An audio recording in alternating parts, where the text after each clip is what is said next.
The Red Sox just broke their own fan base. The latest sign, nobody cares about the NBA Finals. Caitlin Clark is back to save the WNBA from itself. All of that and a whole lot more on this edition of Gordon Damer on Sports.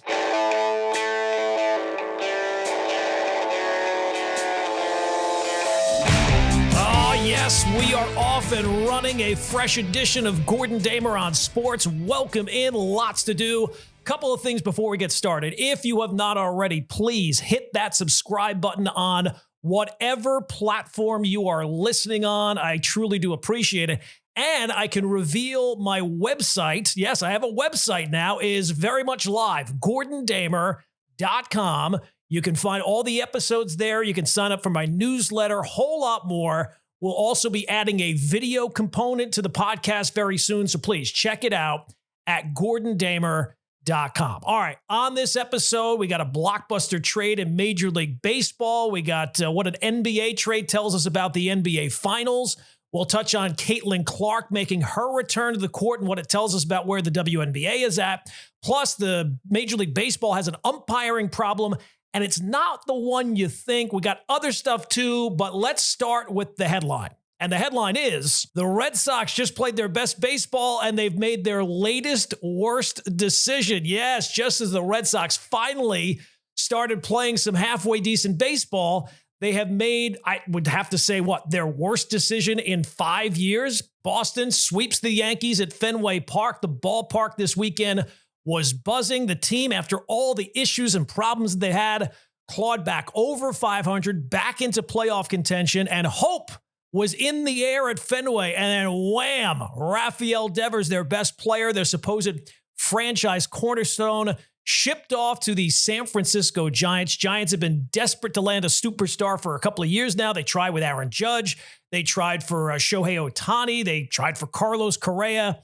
But they finally land Devers. And when you first saw that trade, I saw it first on TikTok. And anything you see on the internet, you have to take with a grain of salt. But certainly anything you see on TikTok, you certainly have to take, oh, it's AI, it's fake, it's not real. But then I went to Twitter and I had to make sure it was Jeff Passan. It was not one of those alternate accounts, those fraud accounts that was trying to spread disinformation.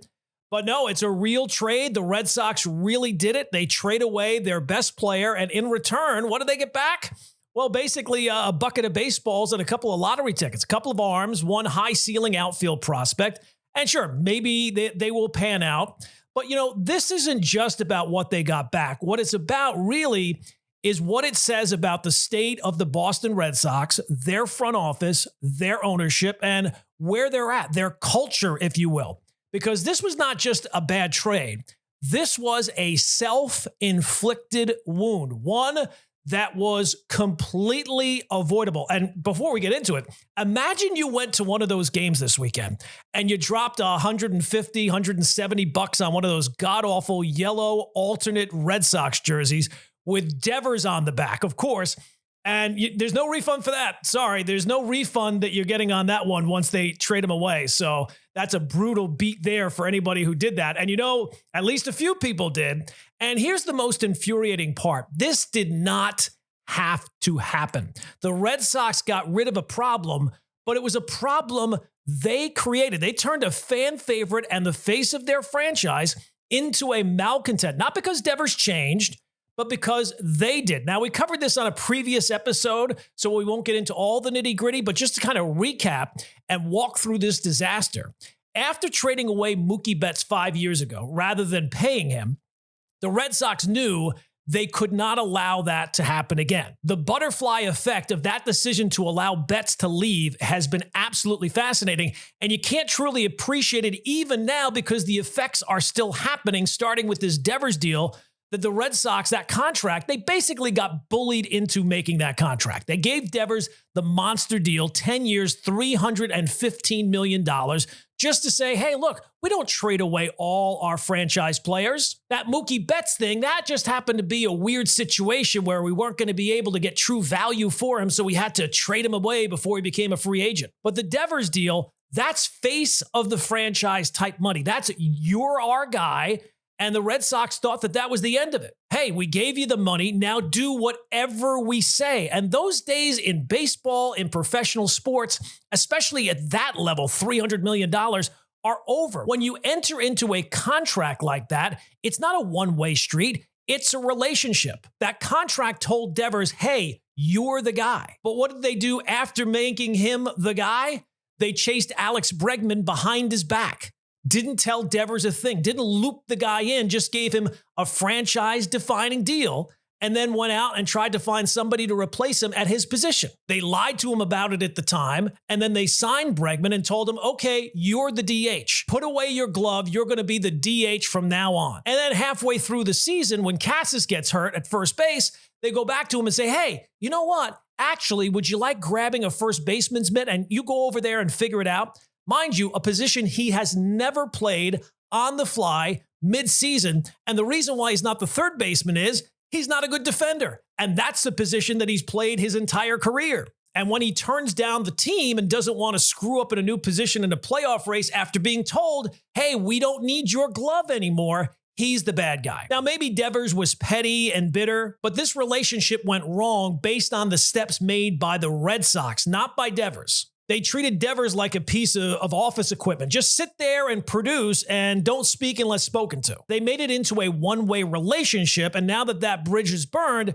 they are trying to sell you this idea that Devers was selfish, that he didn't want to sacrifice for the team. You don't get to preach sacrifice when you're the ones who initially poisoned the relationship. You're the ones who failed to communicate, and you built this mess with your own two hands. And let's not forget, they're the ones who signed him to this deal, 2 years ago?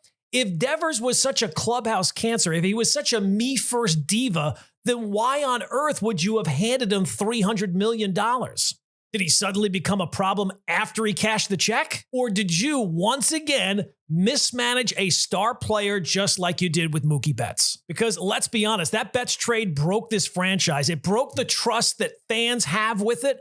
It broke the competitive direction of the organization, and it looks like this new regime has learned absolutely nothing from that deal. And this feels a lot like Mookie Betts 2.0, except this time, the Red Sox didn't have the excuse of not being able to afford him because they already paid him. They're the ones who handed him the contract and then soured on the relationship and dumped him mid-season for pennies on the dollar. So now what? Now is it back to a rebuild? Is it playing the kids and talking about the future and showing off the farm system? Good luck selling that to your fans, because maybe they were gullible enough to buy one of those yellow Devers jerseys, but buying good faith from an organization who has repeatedly burned you, that's not going to be as easy a sell. And it's clear Red Sox fans are paying attention, because this is not just a baseball move.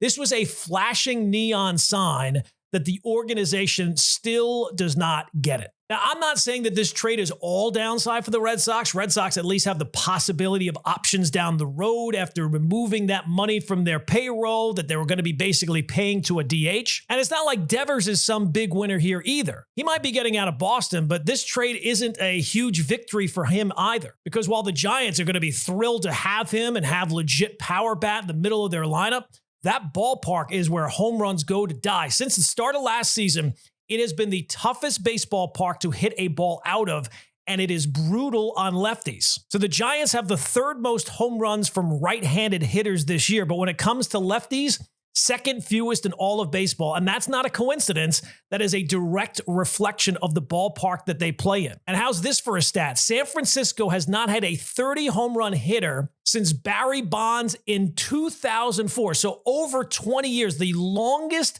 active drought in baseball. The next longest, that one didn't start until 2019. So yeah, Devers could break that streak. He certainly got pop. He's already hit 30 or more 3 times, and he's halfway there this season.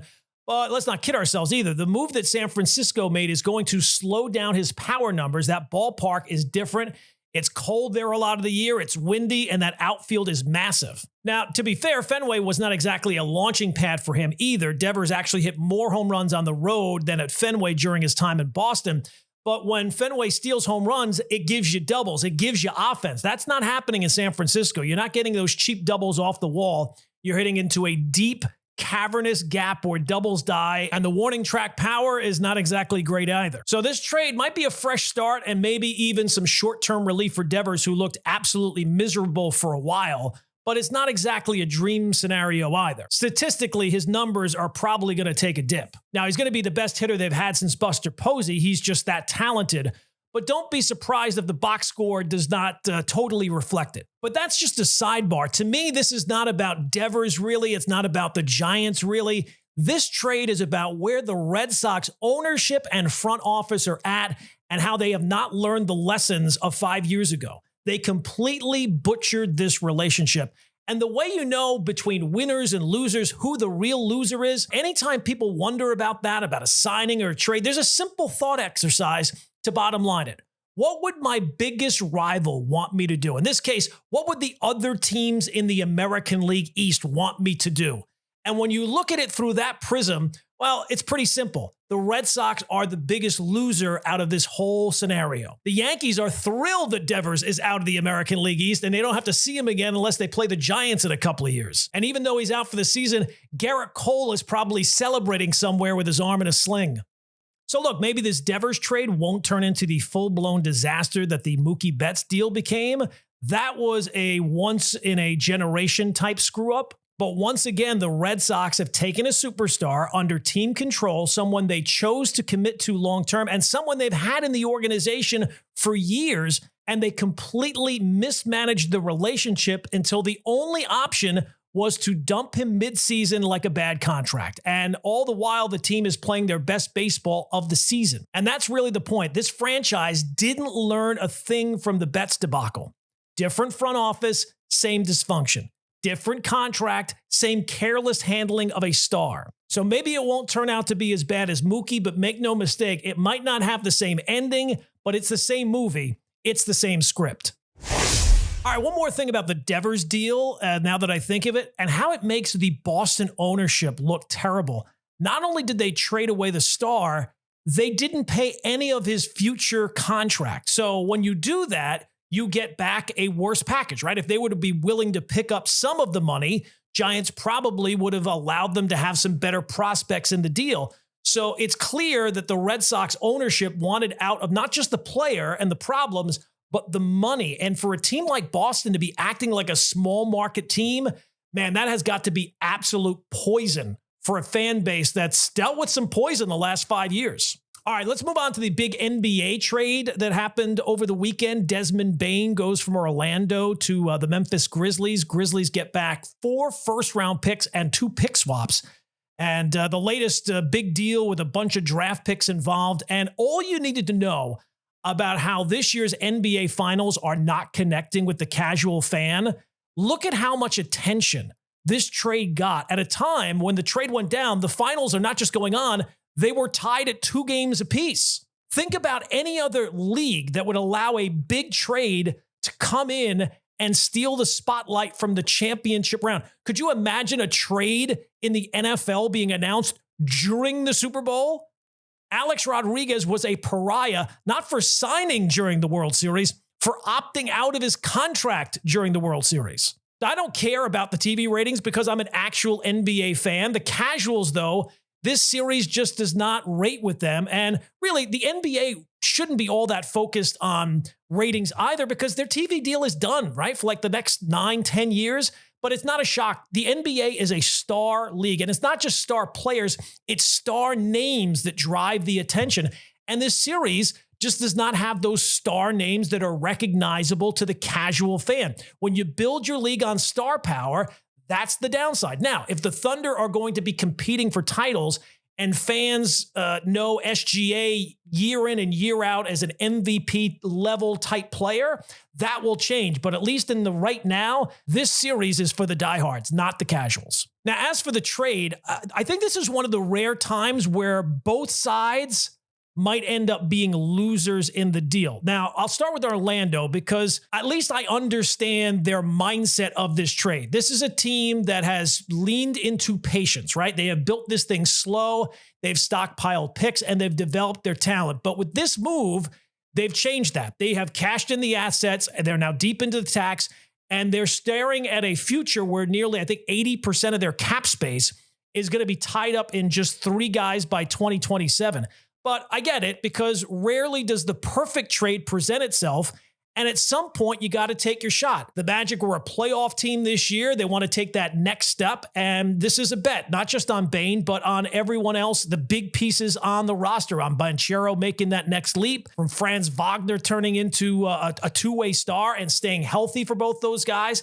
Because unless that happens, locking yourself into this cap situation with these players to maybe compete in a wide open Eastern Conference, to me, is a huge risk, but I get why they're taking that risk at this time. The other side of the deal is far more intriguing to me, because for the Grizzlies, this trade is not just about the present, but it kind of opens up some options and makes it a much bigger question where they go from here. Because they move a really good player for a boatload of picks, and they take on some salary in the short term, but what matters, they just bought themselves some options. And depending on how bold they really want to be, this is the moment where they could pick a direction and really go for it. Because right now, they're in no man's land. They're in between. They're not good enough to compete with the top teams out west, and they're certainly not terrible either. But now they have an off-ramp from the middle of the road pack, because they got all their first-round picks. They got Orlando's pick. They got Phoenix's pick next year. And then they still have some 2 major pieces that if they wanted to flip, they could really pick a direction and set themselves up for the long term if they're willing to be patient. They could move Jaren Jackson Jr., who when healthy is a max level type player. He's one of the best defenders in the league. And at his current contract, he could fit on any contender's cap. And if you want to cash in, now would be the time. You could get another haul of unprotected picks and just kind of keep stacking that war chest the way that OKC did. And then there's the big decision on Ja Morant, which clearly is a tougher call because the talent is elite and we've seen it. But between the injuries and more importantly, the off the court stuff, is that a guy that you want to be investing long-term in? It seems like he's just one more bad decision away from something really bad going down. And I don't know that I want him on my team when that happens. But look, you got a bunch of organizations that are desperate looking for that star. And if a team believes that, they can manage the risk and they want to gamble on the upside because it's still there, well, by all means, have at it. So if you make both those moves, the Grizzlies would control a stockpile of assets. And they would be sitting on a trove that would let them rebuild from scratch with more flexibility than Houston had. They didn't even start with a franchise player. Now, the Grizzlies wouldn't either, but they'd have way more picks and a front office that has proven they've done a pretty good job of finding talent. They drafted Bane at 30? They found value in the second round. And this might be the perfect moment to go all in on a full rebuild because the West is loaded. And look, nobody wants to tank, but the timing might be right because it's never been easier to lose in the West. And by removing Bane, it makes it even easier to lose in the West. So the question for the Grizzlies is, what do they actually want? Maybe they plan to just be a little bit more diversified and build out the roster and build out the depth and run it back with Durant and Jackson. But I get the feeling more big moves are coming down the pike. And their GM, Zach Kleiman, he might have the job security kind of pull that off. He's built this one thing once before. He's still young. He already made the move to fire Tyler Jenkins midseason. That's not something you would do unless you've got the trust of ownership, you would think. Because if they're honest with themselves, they're looking up on the Thunder. The T-Wolves are there. The Nuggets are still there. And they kind of have to wonder where they stack up, even being optimistic, especially in a Western Conference where the ceiling of this core, I think, has already been reached. The NBA offseason is generally the most fascinating part of the entire calendar year, and it's certainly shaping up that this year is going to be the same, and Memphis might be the biggest player of the bunch.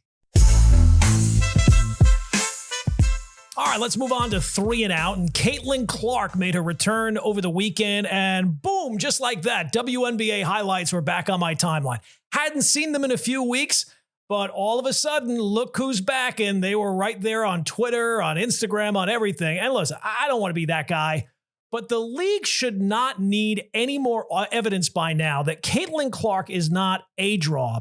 She is the draw. I know the term unicorn gets thrown around way too often, but she truly is. She has done something no marketing campaign, no media partnership, no amount of money, no playoff format has been able to do in 20 plus years, and that is make the WNBA relevant to more than just the diehard fan. But here's the problem. The league still has not figured out how to take this once in a lifetime gift and turn it into something more than just a one-person thing. Because the numbers with Clark out were absolutely brutal. According to Nielsen, WNBA viewership was down 55% nationally. And for her team, the Fever, those games specifically were down 53%. One player goes down and the ratings fall off a cliff. And that's not just a ratings dip. That is a red flag. That's a neon sign that says, you know what? We didn't actually build any WNBA fans. There are Caitlin Clark fans, yes, for sure. But when she wasn't playing, people stopped watching. Half of the people stopped watching. No league wants to be this dependent on one player, and you would hope over time the WNBA will be able to figure out ways to get people, the casual fan, more interested in just than Caitlin Clark. I don't know, maybe if she gets hurt again, just run her highlights in a smaller box on the screen while the other games are going on. I'm not sure. And every league relies on stars. And right now, the WNBA is still a one-engine plane. And when that engine went out, so did a lot of the audience right out the window. So this should be a sign to league executives. Whatever their plan is, it is not working. They are not building anything. She's building something, but whatever their plan is to this point, it is not a good plan. Because if the plan is, hey, just cross your fingers and hope Caitlin Clark never gets hurt again, that doesn't seem like a real viable plan. So when this season is over, those executives got to go back to the drawing board. All right, number 2, let's talk about what's quickly, at least for me, becoming one of the bigger storylines of the baseball season. And it's not about Aaron Judge or what's going on with the Dodgers. It's the umpires again. And look, I get it. Complaining about umpires or referees or officials is nothing new. It's basically part of the fan experience these days. But I think it's rooted in a deeper issue that baseball still hasn't figured out how to fix. Now, look, by the numbers, umpires are actually better now than they've ever been before. I know that doesn't seem like the case. The margin of error has shrunk. The bad calls are less frequent, but the perception of umpiring has never been worse. Part of it is because there's a couple of umpires who are historically bad, but Major League Baseball just can't seem to get rid of them. But mostly it's because technology now shows us everything. The strike zone is on your screen in real time. Social media has slow-mo replays after every single pitch. And the moment an umpire blows a call, you know what's going to happen? It's going to be clipped and shared online and dissected 1,000 times before the next inning even starts. And when you throw in the gambling aspect, real money on the line, you've got a whole new level of frustration from fans, and every missed call feels extra personal. But the other area where this is a real problem is ejections. Baseball has a very real problem there. Already this season, there have been 74 ejections in Major League Baseball. Does that seem high to anybody else? 74 ejections. What other sport has 74 ejections in an entire season? But with baseball, it's just part of the deal. We've just all come to just kind of expect it. And where do a large portion of those ejections come from? Balls and strikes. It's not brawls. It's not bench clearing incidents. Baseball's the only sport where officials can toss a player or a coach on a whim. Other leagues have warning systems, right? In the NBA, you got to get a tech. In soccer, what is it, yellow card? Football, hockey, you basically have to be trying to physically injure someone to get banned there. But in baseball, you look at the ump the wrong way, boom, you're gone. And it happens on an every night basis. And this is not exactly breaking any new ground here, but fans don't come to the ballpark to watch backups. If you go to Broadway, you want the star to be in the show. You don't want them to be removed because they had a questionable rehearsal. And I know they say you just simply cannot argue balls and strikes, but whatever that plan is right now, it's not working. It's way too arbitrary. It's way too quick. And the power imbalance, at least for me, is kind of hurting the game. I don't understand why the technology is there in every other sport, but Major League Baseball can't seem to get it right. So fix the strike zone, fix the ejection rule, and give fans the game and the stars that they show up to watch. And don't make it one where the outcome is decided by an umpire's bad day or hurt feelings. Because most time that these ejections take place, you go back and look at it later, the manager, the player are in the right. So why don't we have more focus on getting the calls right in the first place? All right, then finally, number 3, 2 of the most clutch performances of 2025. I think we're halfway through of 2025 already. Sunday, you got J.J. Spawn and his 64-foot putt to win the U.S. Open. And then Monday, Gage Wood. That's a great baseball name. Gage Wood of Arkansas throws the first no-hitter in college baseball World Series since 1960. Now, the talk was he was going to be a first-round pick anyway. I'm guessing with that performance, he is now locked in at least in the first round, and who knows, maybe in the top 10 of the first round. And then you have Spawn, who completely changed his life with a single putt. I don't generally care for the U.S. Open because the course is the star, right? They usually make the course at the Open so ridiculously tough that, and the conditions on Sunday made it an absolute joke, that it felt like coming down the stretch, it was not going to be that the winner was truly deserving. It was more of just who got lucky. So the fact that he hit that putt, and maybe it was just a lucky putt, but the fact that he hit that putt at the time, at least it felt like, hey, we got at least one memorably good shot after so many memorably bad shots, and a memorable shot that not only will we see again, we will see it again every year that the U.S. Open for as long as we live. All right, that's going to do it for another edition of the podcast. Again, hit that subscribe button, check out GordonDamer.com, and we will see you next time, only right here on Gordon Damer on Sports.